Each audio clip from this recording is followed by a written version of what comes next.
मेरे प्यारे बच्चों, अब ये मैं आपको अंतिम पद से जोड़ रही हूँ। छठवें का ये पार्ट 2 आपके समक्ष प्रस्तुत है। हमने पढ़ लिया था कि सभा में हाय हाय करके पुकारने लगी पूरी सभा, घबरा गई। तो उसके बाद भृगुवर परसु दिखावहि मोहि, विप्र विचार बचो मृत्युहि, मिले न कबहु सुभट रण गाड़े, दिव्य देवता करे के बाड़े, अनुचित कहीं सब लोग पुकारे, रघुपति सैन्य लखन निवारे, लखन उतरि आहुति सरिस, भृगुवर को प्रसानु, बढ़त देख चल सम वचन बोले रघुकुल भानु।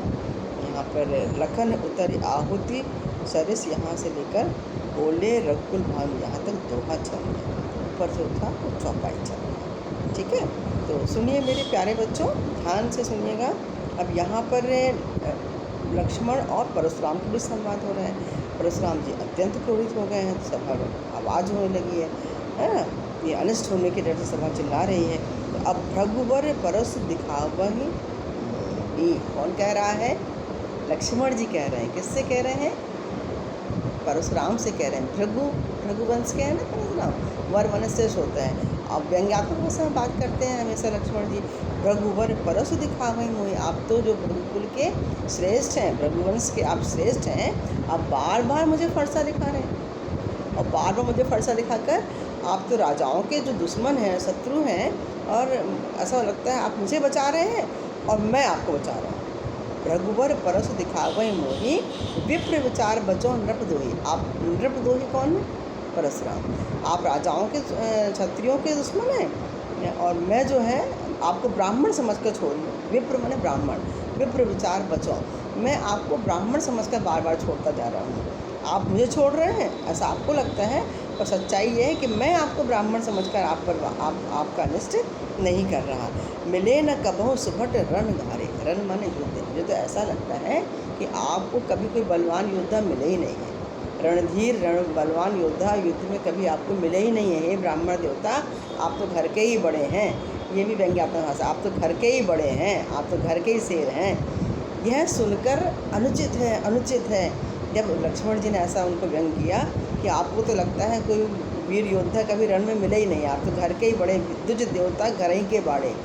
हे ब्राह्मण देवता, द्विज देवता किसके लिए कहा गया? परशुराम के लिए। वो कह रहे हैं लक्ष्मण जी, आप तो घर के ही बड़े हैं।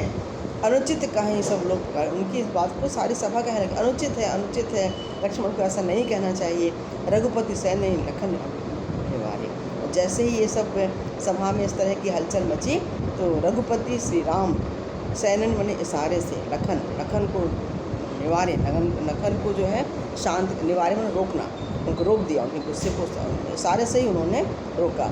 लखन उतर आहुत सरिस, यहाँ दोहा चंद है। लखन के उत्तर जो थे, लक्ष्मण के जो उत्तर थे, और परशुराम की जो क्रोध की अग्नि है उसमें आहुति घी का काम कर रहे थे। भृगुवर कोपी कृषाणु, भृगुवर वही हमने आपको बताया परशुराम के लिए कहा गया है। भृगुकुल के श्रेष्ठ, उनकी जो गुस्सा कृषाणु अग्नि, उनकी जो क्रोध की जो अग्नि है उसमें लक्ष्मण के बाद लक्ष्मण के उत्तर जो हैं वो आहुति के संबंध थे, और उससे उसी क्रोध की अग्नि बहुत बढ़ती चली जा रही थी। बढ़त देख चल सम वचन बोले रघुकुल भानु, रघुकुल भानु रघुवंश के सूर्य, रघुवंश के सूर्य ने जल के समान शीतल, अग्नि को शांत कैसे कर देते हैं? पानी डाल के करते हैं, है ना। तो जब ये अग्नि बढ़ी क्रोध की परशुराम की और लगा कुछ हो जाएगा, कट जाएगा, तो उन्होंने हटक दिया, सारे से लक्ष्मण को रोक दिया, और बहुत शीतल बढ़त देखी, बढ़त क्या बढ़ रही है? क्रोध की अग्नि को बढ़ते देखकर जल के समान शीतल वचन बोले रघुकुल भानु, रघुवंश के जो सूर्य हैं श्री राम, वो शीतल वचन बोले। यहाँ तक हमारा ये पद यहाँ पर समाप्त हुआ, और यहाँ पर पाठ भी समाप्त हुआ। बालकांड काफ़ी है, उससे थोड़ा सा अंश यहाँ पर स्वयंवर सभा कर लिया गया है, जिसमें कि जब राम जी ने शीतल वचन कहे तो उसके बाद वहाँ पर परशुराम का क्रोध शांत हो गया है, और उनके द्वारा दिए गए सम्मान से वो जो अनिष्ट की आशंका थी वो कम हो गई है ना। बालकांड काफ़ी है आगे, परंतु इतना जो प्रसंग इसमें वर्णन किया गया था स्वयंवर के बाद का जो प्रसंग था वो आपके समक्ष हमने प्रस्तुत किया और आपको समझाने का प्रयास किया। मेरे प्यारे बच्चों, यदि आपको समझ में आ गया है तो उसको आप सब्सक्राइब करिएगा, लाइक कीजिएगा, शेयर कीजिएगा। कहीं कहीं मैंने आपको अलंकार बताए हैं, कहीं कहीं मैं भूल गई हूँ, तो ध्यान रखिएगा।